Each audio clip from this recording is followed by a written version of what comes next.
Hey Marissa, I was going to post this video on Halloween, but considering a recent turn of events, I'm posting today. So, good afternoon Marissa. It's a Monday. You may be wondering what this recent turn of events is. Well, it's Sandy. I don't know if you know this, Pennsylvania was just put in a state of emergency due to a hurricane. A hurricane! Have you ever thought once in your life that we would be affected by a hurricane? Because, I surely didn't. Pennsylvania is fairly landlocked. Erie is the only, spot that's not. But it's landlocked. And we're being affected by a hurricane. 2 days of class is canceled for a hurricane. I was originally going to talk about trains and then in passing hurricanes. However, due to what is happening, I think it might be a little bit more wise just to stick to the hurricane. First off, I'm going to tell you what a hurricane is, just in case you don't know. Hurricanes are a type of tropical cyclone, which is basically just a low pressure system that starts in the tropics and moves up or down.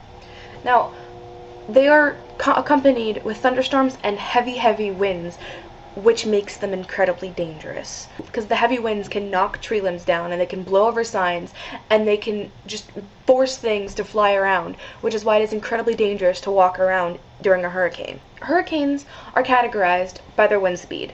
There's category 1 to category 5, 1 being the lowest and 5 being the highest. Hurricane Sandy is a category 1 hurricane with winds that are about 90 miles an hour. The fastest human running speed is 27 miles an hour. Thoroughbred racehorses go anywhere between 30 and 40 miles an hour.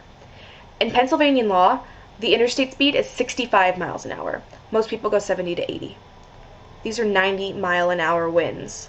And Sandy has actually been the cause of 65 deaths in the Caribbean already. Pennsylvania has actually gone through and trimmed the trees in preparation for this hurricane. They fear that it's going to cause power outages everywhere. So what can you do to prevent yourself from getting injured or, killed in a hurricane? Well, first off, if they tell you to evacuate. Second, stay in your house if you can. Don't leave. Don't go outside. Because 90-mile-an-hour winds blowing things around, if that hits you... Thirdly, stay away from windows. I do realize that I'm breaking this rule because this entire wall next to me is window. But I don't really have a choice, because, it's a dorm room. It's small, and I can't exactly hide. Prior to the hurricane coming, make sure you stock up on things like non-perishable food, flashlights, batteries, candles, water, bottled water, because you shouldn't use tap water to drink or cook with for about a week after a hurricane. And during. Don't use it during either. That's bad. One thing you can do with all of your supplies is to stick it all in one place. That way, if the power does go out, you're not stumbling around in the dark trying to find your flashlight and your batteries and your candle and where did I put those matches? So Marissa and anybody else in the East, please stay safe. Don't get hurt.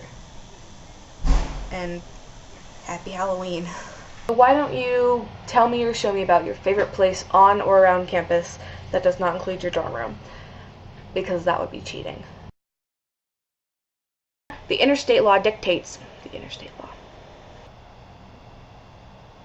Everybody's waking up, but I think they're gonna think I'm crazy. Oh, Jules.